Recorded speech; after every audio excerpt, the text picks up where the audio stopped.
दोस्तों नमस्कार, एक बार फिर आपका स्वागत है बिलबिट की कहानी पर, डायरेक्ट सेलिंग की सफलताओं की कहानी पर एक बार फिर आपका स्वागत है। एक ऐसी कहानी पर जो तथाकथित लोगों के द्वारा उठाए गए सवालों का जवाब देगी। दोस्तों, मैंने पहले वीडियो में आपको बताया कि बिलबिट किस तरह से डायरेक्ट सेलिंग में आए। उनकी उम्र उस समय 40 साल थी लगभग। बिलबिट उस समय कर्जे में डूबे थे। बिलबिट को भी चिटफंड कंपनियों ने ठग लिया था। जो आज बातें भारत में की जाती हैं कि भारत के अंदर चिटफंड कंपनियां लोगों को लूट रही हैं, सपने दिखाकर लोगों को बेवकूफ़ बना रही हैं, बिल्कुल सही बात है, मैं इसका समर्थन करता हूं। लेकिन डायरेक्ट सेलिंग ऐसा कर रही है, ये संदेह का विषय है।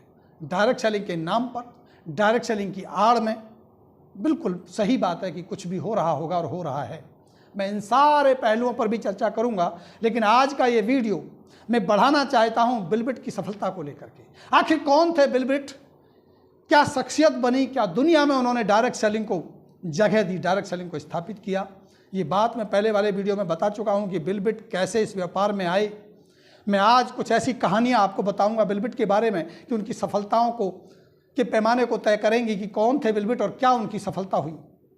जब बिलबिट 1973 में डायमंड बन चुके, इससे पहले की कहानी आप पहले वाले वीडियो में देख लीजिएगा, आपको लिंक हो जाएगा। जब 1973 में बिलबिट डायमंड बन गए और डायमंड एक बड़ा लेवल एमवे के अंदर, एमवे कंपनी के अंदर माना जाता है। यह अलग बात है कि भारत में डायमंड की वैल्यू क्या होती है, 2-2 हज़ार कमाने वाले डायमंड बने घूमते हैं, लेकिन एमवे में डायमंड की क्या वैल्यू होती है इसको समझ लीजिएगा। 1973 में जब बिलबिट डायमंड बन जाते हैं और उन्हें यह विश्वास हो जाता है कि सफलता मिलती है, सच्चाई ईमानदारी से काम किया जा सकता और सफल हुआ जा सकता है, और उन्हें विश्वास हो चुका था 3 साल में कि एमवे एक सही डायरेक्ट सेलिंग है। ये व्यापार ना कि पैसे कमाने का एक अवसर देता है, बल्कि डायरेक्ट सेलिंग का व्यापार लोगों की जिंदगियां बदलने का अवसर देता है। डायरेक्ट सेलिंग का व्यवसाय ना कि आपको अमीर बनाता है, डायरेक्ट सेलिंग का व्यवसाय आपके देश की इकोनॉमी को ग्रो कराता है।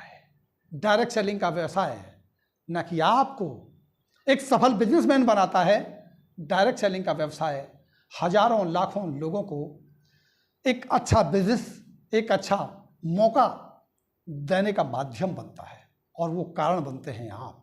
जब बिलबिट को ये भरोसा हो गया कि जिस तरह से मैंने अपनी ज़िंदगी बदली है, इसी तरह से मैं लाखों करोड़ों लोगों की ज़िंदगियों को बदल सकता हूँ।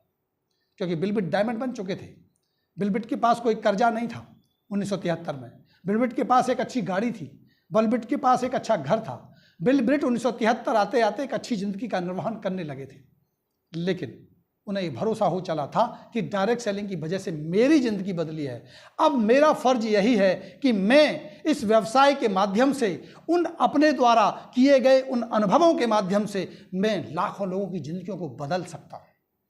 तो बिलबिट ने एक निर्णय लिया कि अब वो अपने अनुभवों के माध्यम से लोगों को जागरूक करेंगे, लोगों को जगाएंगे, लोगों को बताएंगे कि वो भी अपनी ज़िंदगी को कैसे बदल सकते हैं। और 1973 से एक नया सिलसिला शुरू हुआ, एक ब्रिट एजुकेशन सिस्टम बनाया गया। अपनी टीम को उन्होंने सिखाना शुरू किया और उन्होंने ये विश्वास दिलाना शुरू किया कि सपने भी सच होते हैं, क्योंकि जो सपना उन्होंने देखा था उन्होंने पूरा किया। इसी भावनाओं को, इन्हीं विचारों को उन्होंने अपने तरीके से लोगों के दिल और दिमाग में उतारना शुरू किया, जिसे तथाकथित बुद्धिजीवी लोग भारत में कहते हैं कि लोग सपने दिखाते हैं, कहते हैं लोग एजुकेशन के नाम पर लूटते हैं। मैं उनको ये जवाब दे दूं कि इसकी शुरुआत सबसे पहले बिलबिट ने की, और बिलबिट ने लोगों के दिमागों में जो सपनों के बीज डाले, उनको अपने विचारों का खाद पानी दिया और वो ग्रो होने लगे, जिसकी बदौलत आज पूरी दुनिया में सफल लोगों की जमघट लग गए। गिनती नहीं होती कि बिलबिट के विचारों से कितने लोगों को सफलता मिली है। लेकिन सवाल जो आज मेरा इस वीडियो का है कि सफलता का पैमाना क्या है। कैसे कहेंगे कि बिलबिट सफल थे, कितनी दौलत थी बिलबिट के पास, और ये सब कुछ हुआ अगले 20 सालों में। एक बड़ी जिंदगी का बड़ा हिस्सा निकल गया गरीबी में, परेशानियों में, मुश्किलों में, धोखों में। लेकिन अगले 20 साल बिल के वो निकले जिसने पूरी दुनिया में उनके नाम को स्थापित कर दिया।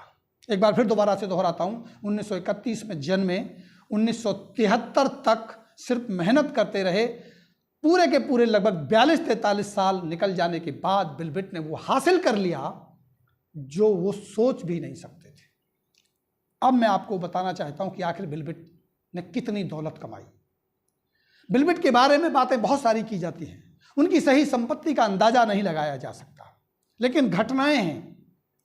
एक बार जब वो इंडिया में आए 2004 के आसपास, जो मुझे याद है, क्योंकि बिल के माध्यम से बहुत सारे लोगों को सफलता मिल रही थी। एमवे 98 में शुरू हुआ था, 2000 आते आते टर्नओवर में अच्छा खासा कंपनी कर पा रही थी, बहुत सारा पैसा बांटा जा रहा था। अगर मैं अंदाजा लगाऊं तो 2004 के आसपास शायद 400-500 करोड़ का टर्नओवर रहा होगा। सही फिगर तो मैं अभी आपको नहीं दे पा रहा हूं। अगर उसका 30% भी डिस्ट्रीब्यूशन होता है, जैसा कि अभी खबरें भी सामने आ रही हैं कि एमवे टोटल टर्नओवर का 30% तो बांट ही देती है, कुछ सीधा सीधा रिटेल प्रॉफिट दे देती है, 10 से 15%, 20% अपने कोरियर चार्ज में खर्च कर देती है, अपने इंफ्रास्ट्रक्चर पे खर्च कर देती है, सर्विसेज में खर्च कर देती है। यानी मिला के जो 60% बांटा जाता है उसमें से 30% मोटा मोटी सीधा सीधा डिस्ट्रीब्यूटर के खाते में पैसा जाता है। इसमें कोई शक की बात नहीं है, ये प्रमाणित भी हुआ है और इसके प्रमाण भी हैं। अगर मैं मान लेता हूं कि लगभग 500 करोड़ का टर्नओवर रहा होगा तो करीब 150 करोड़ का जो पैसा है वो लोगों के खाते में जा रहा था। सफलताएं थी भारत के अंदर और बिल 2004 में भारत आए थे। बिल की मीटिंग के बाद गुड़गांव में एक बड़ी मीटिंग हुई थी। उस मीटिंग के बाद रात को जब ठहरना हुआ तो बहुत सारे लीडर उस समय जो बहुत अच्छे लेवल पे काम कर रहे थे वहां मौजूद थे। वहां कुछ जिज्ञासु लोगों ने बिल से सवाल पूछा कि साहब, इस डायरेक्ट सेलिंग कंपनी से आपकी क्या आमदनी होगी, आप क्या कमा लेते होगे, महीने के हिसाब से आप बता दीजिए। क्योंकि जब हम ये बात बताते हैं तो लोग आश्चर्य में पड़ जाते हैं। जब कोई डायरेक्ट सेलर किसी को जाके प्लान दिखाते हुए ये कहता है कि फलां व्यक्ति इतने कमा रहा है तो विश्वास नहीं होता, लगता है कि जितना वो कमा रहा है उतना बता रहा है, उतना तो लोग व्यापार में टर्नओवर भी नहीं करते हैं। और यकीनन आज भारत में भी 50-50 लाख और 1-1 करोड़ रुपया कमाने वाले, महीने के कमाने वाले, नेट इनकम कमाने वाले लोग आज मौजूद हैं। उसके बावजूद भी भारत में डायरेक्ट सेलिंग के ऊपर सवाल खड़े हो रहे हैं। उसके बावजूद भी तथाकथित लोग डायरेक्ट सेलिंग को लूटपाट का धंधा बता रहे हैं। बड़ा आश्चर्य की बात है। इसलिए मैं उनसे बार बार कहता हूं कि थोड़ा सा प्रयास कीजिए, थोड़ी मेहनत कीजिए, थोड़ा सर्चिंग कीजिए। जिन लोगों के बारे में बातें की जा रही हैं वो तो इंडिया में ही रहते हैं, उनसे जाके एक बार मिल लीजिए, शायद आपकी शंका का समाधान हो जाएगा। लेकिन मिलने का प्रयास नहीं करेंगे, सिर्फ वीडियो बनाएंगे, कहानियां सुनाएंगे। तो मैं बात कर रहा हूं बिल के बारे में। वापस आता हूं बिल की स्टोरी पर। बिल से पूछा गया कि सर आप कितना कमा लेते हैं, तो बिल ने बड़े हंसते मुस्कुराते इसका जवाब दिया। आप सुनना चाहते हैं वो जवाब क्या था? बिल ने जवाब दिया कि आप बताइए कि भारत में इस कंपनी में टॉप मोस्ट लोग जो टॉप लेवल पे होंगे वो महीने में कितना कमाते होंगे। इसका अंदाज़ा कैसे निकाला जाए कि जितने भी डायमंड बने हैं 2004 तक, जितने भी एमरल्ड्स बने, जितने भी टॉप लेवल की पिन हैं और वो पैसा कमाते हैं, उस सब को कैलकुलेट कर लीजिए कितना होता होगा एक महीने में। तो अंदाज़ा लगाइए, आप सोचिए कि हर महीने में अगर 15-20 करोड़ का टर्नओवर भी हो रहा होगा तो हर महीने में उसका 30% भी बट रहा होगा, तो वो लगभग इनकम को जोड़ा गया। बिल ने बड़े सहज स्वभाव से कहा कि जितना भारत में सारे लोग मिलके पूरे महीने में कमाते हैं उतना मैं तब कमा लेता हूं जब सुबह उठ करके चाय का पहला कप पी रहा होता हूं पर डे। ये उनकी इनकम का पैमाना था।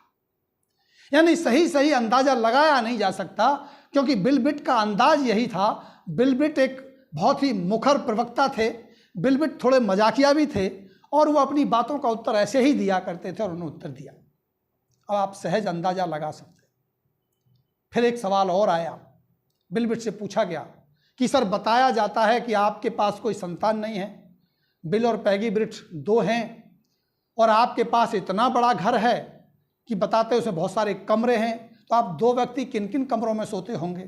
तो बिल बिट ने हंसते मुस्कुराते इसका जवाब दिया कि मेरी मिसेज यानी पैगी को बिल्ली पालने का शौक है, वो बिल्लियां पालती हैं और हर एक बिल्ली के लिए एक बेडरूम है।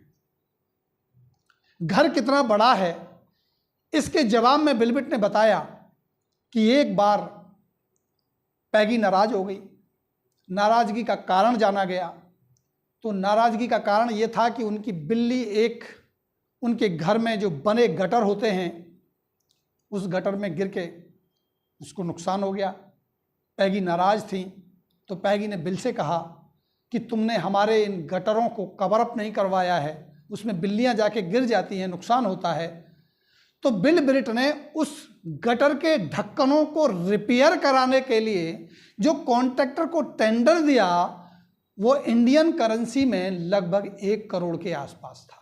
तो उन्होंने कहा कि मेरा घर कितना बड़ा है, कितना अच्छा है, कितनी पैसे का है, मुझे ये तो नहीं पता, लेकिन बिल बिट को ये पता है कि जब मैंने अपने घर के गटर को रिपेयर कराने के लिए टेंडर दिया तो 1 करोड़ का खर्चा आया।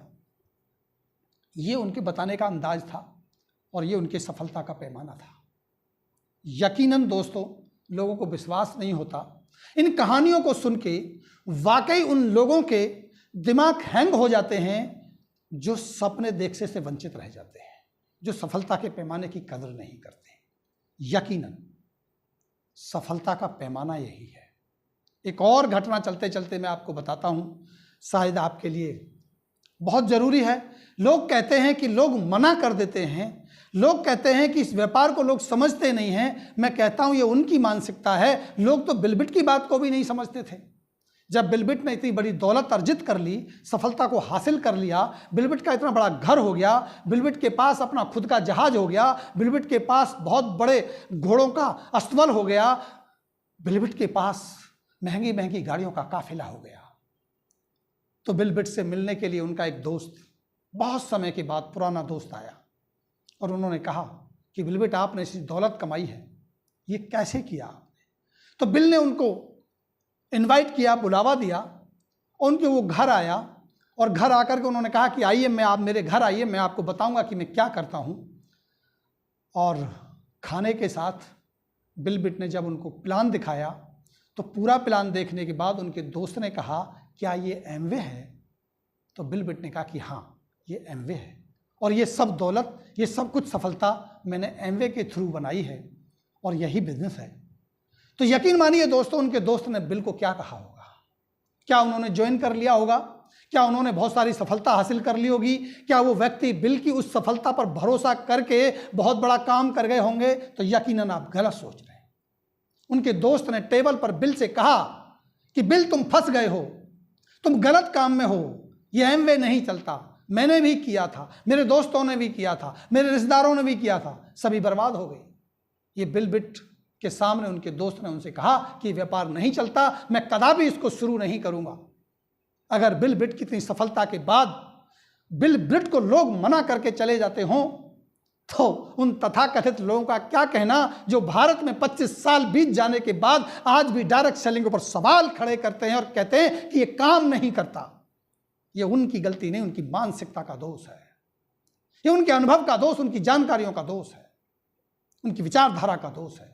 यकीनन अगर आप डायरेक्ट सेलिंग में हैं तो मैं इन कहानियों के माध्यम से आपको भरोसा दिलाना चाहता हूं कि डायरेक्ट सेलिंग दुनिया में एक बहुत बड़ा मौका है जिससे आप सफल हो सकते हैं। आप दुनिया में लाखों लोगों को सफल कर सकते हैं। डायरेक्ट सेलिंग का हिस्सा बनना गर्व की बात है।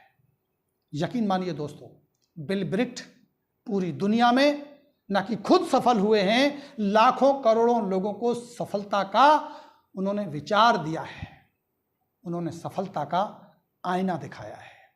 बिल ब्रिट ने यकीनन लोगों को विश्वास दिया है कि सफलता हासिल हो सकती है उन सारी मुश्किलातों के बाद भी। तो और भी सवालों के साथ, और भी जवाबों के साथ, और भी कहानियों के साथ मैं एक बार फिर आपसे मिलूंगा। अभी आपसे लेता हूं इजाजत। कुछ और करता हूं पड़ताल। आप कर दीजिए वीडियो को शेयर, चैनल को सब्सक्राइब कर लीजिए, बेल आइकन को दबा लीजिए। बहुत सारे ऐसे ही वीडियो आपको मिलने वाले हैं जो आपको विश्वास दिलाएंगे कि डायरेक्ट सेलिंग एक बेहतर मौका है। आपके भारत में भी डायरेक्ट सेलिंग ग्रो हो रहा है और ग्रो होगा। इसी के साथ अभी लेते हैं इजाजत, एक बार फिर मिलते हैं। नमस्कार।